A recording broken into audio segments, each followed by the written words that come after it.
विपक्षी एकता पर प्रश्न चिन्ह फ्यूचरिस्टिक स्तर पर जरूर लगा है। मैं कांग्रेस या समाजवादी पार्टी या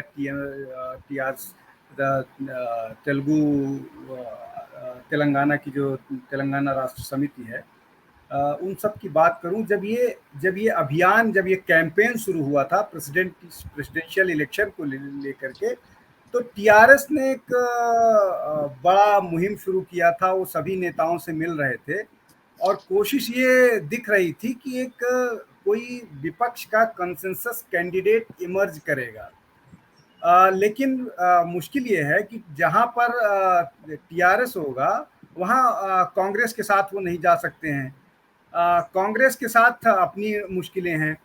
तो मेरा अपना जो आकलन है उसमें मुझे ये लगता है कि अभी तो इलेक्शन जो हुए उसमें 64% मिला मुर्मू को या 65% मिला, लेकिन उनकी बढ़िया बेहतर एक शानदार जीत रही, उसको हमको एक्नॉलेज करना चाहिए। 1-2% की हार से अगर अपनी कोई जीत में है तो उसको सेलिब्रेट करें, उसमें किसी को कोई दिक्कत नहीं होनी चाहिए। लेकिन आप ये बताइए कि 2024 की जब बात होगी तो फिर वही प्रश्न आ गया कि who will lead the opposition.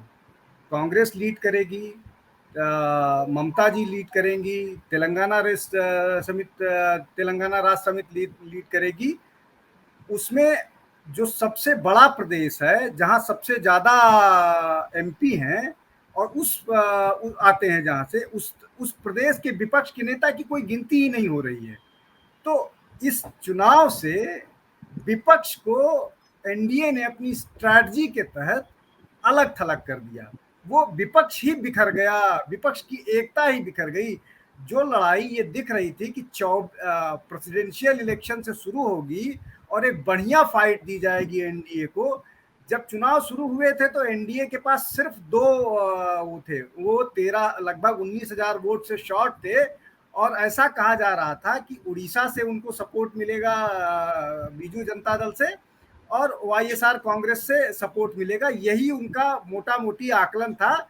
और ये लग रहा था कि लगभग 5,54,000 के आसपास जीतने का मोटा मोटी मार्जिन है और ये 6 के आसपास जाएंगे। और एक लेकिन ये लगभग 65% आ गया, जैसा हम लोग पहले के डिबेट में आकलन कर रहे थे कि लगभग 64-65% के आसपास इनको आएगा।